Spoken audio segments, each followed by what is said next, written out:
परम पूज्य स्वामी जी महाराज के चरणों में कोट कोट प्रणाम। आप सभी प्रेमी भाई बंधुओं सबको सादर जय गुरुदेव। आज का ये सत्संग है कि संत रविदास जी की काशी के विद्वान पंडितों ने परीक्षा ली।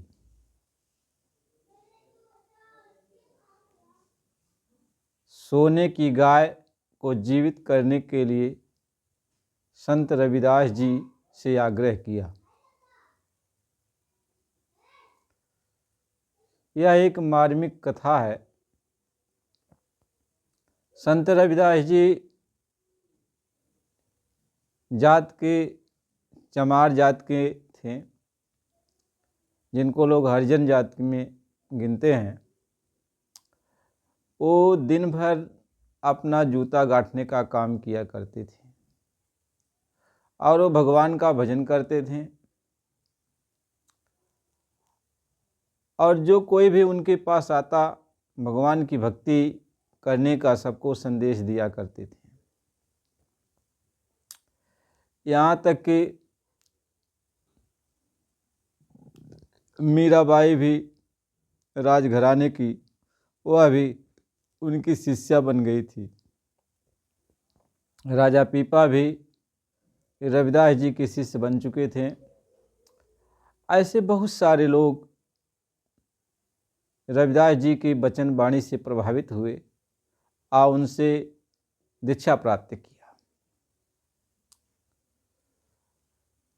तो काशी के ब्राह्मण पंडित को ऐसा लगा कि जैसे वो लोग ये सोचने लगे कि हम लोगों का मान सम्मान अब धीरे धीरे ख़त्म हो जाएगा, और जब बड़े बड़े राजा महाराजा लोग, बड़े बड़े लोग जब इनके शिष्य बन रहे हैं, इनकी बात को मान रहे हैं, तो फिर हम लोगों को कौन पूछेगा।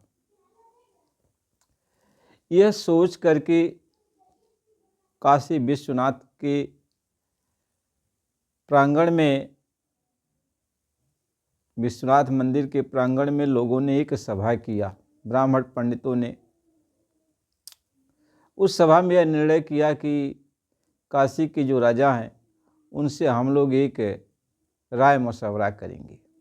राय मशवरा ये है कि पंडितों ने कहा कि रविदास जी चमत्कार नहीं दिखाते हैं, इसका वो खंडन करते हैं, तो अब उनको कैसे माना जाए कि पहुँचे हुए महात्मा हैं,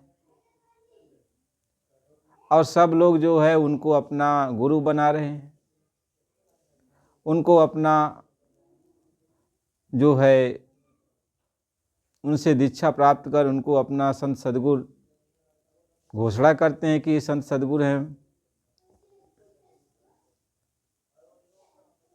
तो सब लोग राजा के पास गए।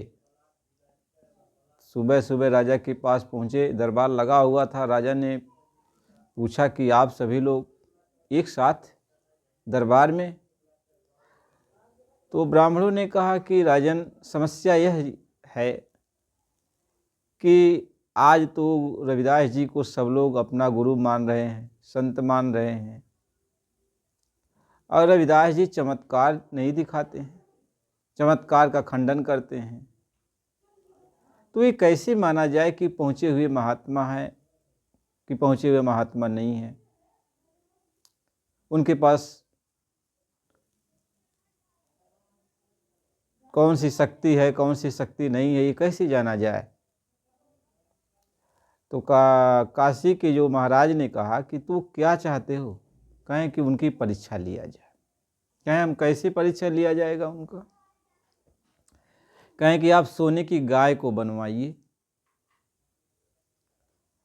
और सोने की गाय जब तैयार हो जाए तो रविदास जी को दरबार में बुलाया जाए और उनसे कहा जाए कि मतलब आपकी बड़ी प्रशंसा है, आपके राजा महाराजा सभी लोग शिष्य हैं, तो आपकी आज परीक्षा होगी और इस सोने की गाय को आप जिंदा कर दो, इसमें जान डाल दो। तो राजा से बात हो गई। राजा ने कहा ठीक है, रविदास जी से ऐसा हम कहेंगे। तो सोने की गाय बनवाई गई। गाय बन के तैयार हुई, बहुत खूबसूरत गाय लग रही थी। अब इसके बाद जब गाय बन के तैयार हो गई तो एक दरबारी को राजा ने रविदास जी को दरबार में आने के लिए कहा। तो दरबारी गया, रविदास जी से कहा कि राजा ने आज आपको याद किया है। रविदास जी कहें ठीक है, हम राज दरबार में आ रहे हैं। रविदास जी राज दरबार में पहुंचे तो वहाँ देखें कि सारे ब्राह्मण लोग, पंडित लोग और सभी दरबारी लोग कौतूहल बस वहाँ सब अपने अपने आसन पर बैठे हुए हैं। रविदास जी ने जो है सबको अपना सिर झुकाया, प्रणाम किया और राजा ने बहुत सत्कार जो है रविदास जी का किया, उनको आसन पर बिठाया। रविदास जी ने कहा, राजन आपने हमें कैसे याद किया? राजा ने कहा कि रविदास जी, यह एक देखो सोने की गाय है। ये ब्राह्मण लोग आपकी परीक्षा ये लेना चाहते हैं कि सोने की गाय को आप जिंदा कर दो। तो रविदास जी मुस्कुराने लगे, कहीं इसमें कौन सी बड़ी बात है, सोने की गाय तो अभी जिंदा हो जाएगी। तो सारे ब्राह्मण लोग कौतूहल बस कहने लगे, तो जिंदा कीजिए। तो रविदास जी ने कहा, जिंदा तो हो जाएगी, बशर्ते एक चीज़ आप लोग हमको ला के दे दो। तो राजा से रविदास जी ने कहा कि राजन आप हमें जो है सोने की गाय का 1 कटोरी दूध हमको ले आके दे दीजिए, हम इसको अभी जिंदा कर देते हैं। तो राजा ने ब्राह्मणों से कहा कि भाई देखो, आप लोग सोने की गाय जो ये बनी है इसका आप लोग दूध निकालो और रविदास जी को दे दो, ये इसको जिंदा कर देंगे। या और किसी गाय से, मतलब सोने की गाय से आप ले आओ। तो ब्राह्मणों ने कहा कि राजन ये कैसे संभव है, ये कैसे संभव है कि मतलब सोने की गाय दूध देगी?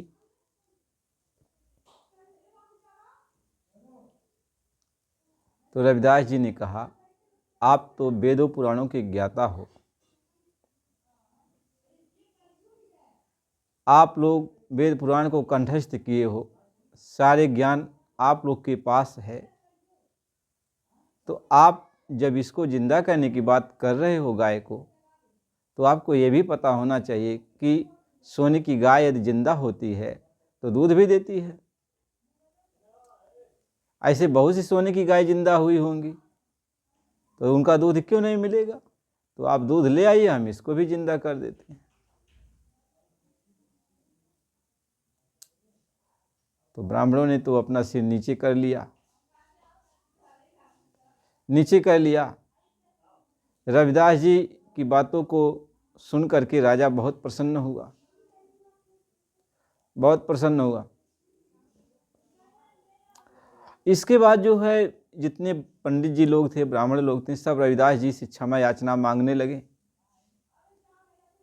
और कहें कि हमें आप क्षमा कर दीजिए, हम लोग अपने अहंकार की बस आपको नीचा गिराना चाहते थे। तो रविदास जी ने कहा कि देखो, न कोई नीचा है न कोई ऊंचा है, कि जाति पाति पूछे नहीं को, और हरि को भजे सो हरि का हो। यानी जात पात मालिक के दरबार में नहीं चलता है, वहाँ तो जो मालिक की भक्ति करता है उसी की कदर होती है,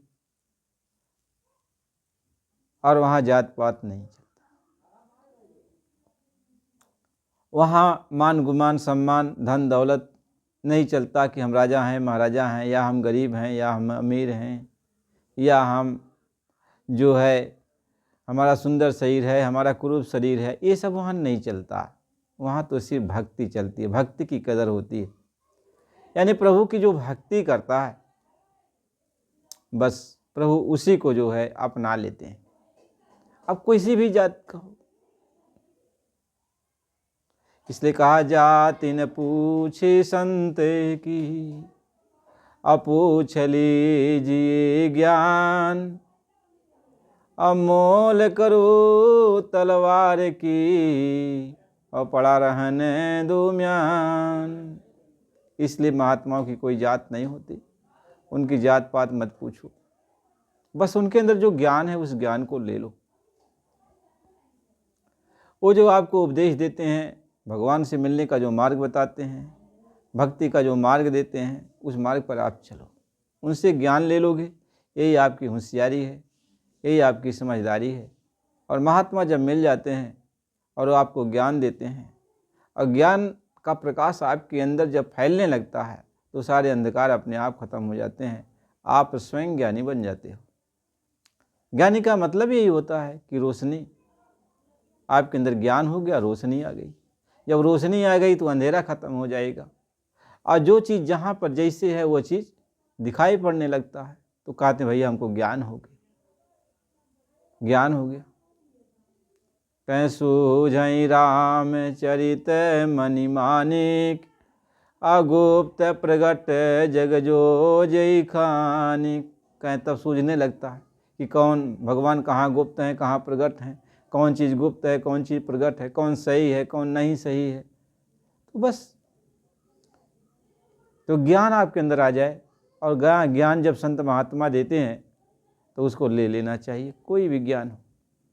अभी देखो, सोना यदि हरिजन के यहाँ रहेगा तो क्या आप सोना नहीं लोगे? तब तो कहोगे सोना तो शुद्ध है। सोना चंडाल के यहाँ मिल जाए तब क्या नहीं लोगे? कहोगे शुद्ध है। सोना कीचड़ में गिरा हुआ मिल जाए तो नहीं लोगे? कहोगे शुद्ध है।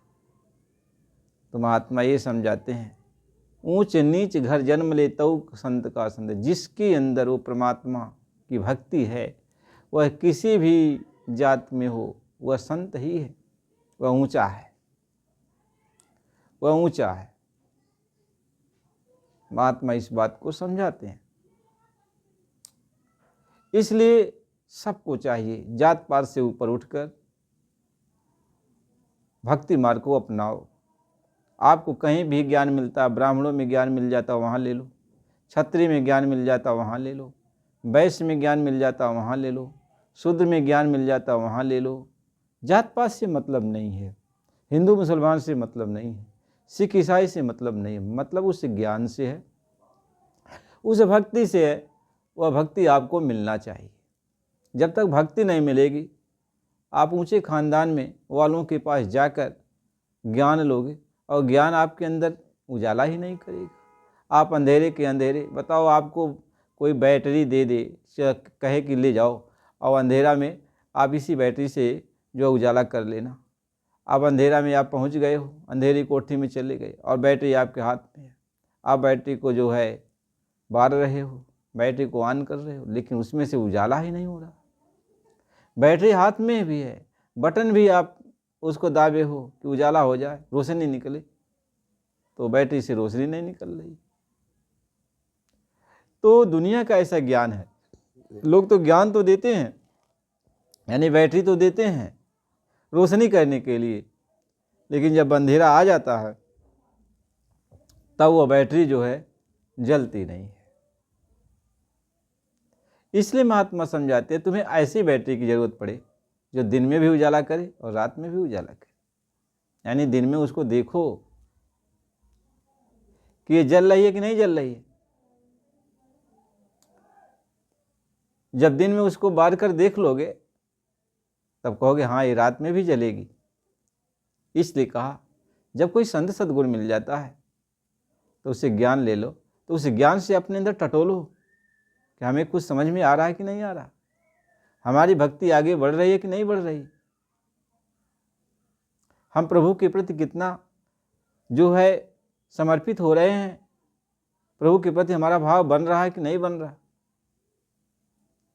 आप ज्ञान ले लिया लेकिन प्रभु के प्रति भाव ही नहीं बने, सत्संग के प्रति भाव ही नहीं बने, सेवा के प्रति भाव ही नहीं बने, आपके अंदर ईर्ष्या जलन, जैसे दुनियादार में पहले थे वैसे ईर्ष्या जलन धोखाधड़ी लूट पाट ये तुम्हारे अंदर पनप रहे हो, तो यानी तुमको ज्ञान नहीं मिला, तुमने ज्ञान नहीं लिया, तुमने रोशनी नहीं लिया, इसलिए तुम ऐसा काम कर रहे हो। महात्मा इस चीज़ को समझा रहे। इसलिए हमें ज्ञान यानी संत से तो ज्ञान लेना है, लेकिन ऐसा ज्ञान लेना है कि जो दिन में भी रोशनी दे और रात में भी रोशनी दे। यानी जब तक आपकी ये शरीर है तो यहाँ पर भी आपको कहीं गिरने न दे, और जब ये शरीर को आप छोड़ के चलो तब भी कहीं आप गिरो मत, सीधे रोशनी के सहारे आप अपने घर पहुँच जाओ। महात्मा इस बात को समझा रहे। प्रेमी भाई बहनों, इसके आगे का सत्संग फिर आपको अगली वीडियो में दिया जाएगा। आप नए हो तो चैनल को लाइक और सब्सक्राइब कर दीजिए। जय गुरुदेव।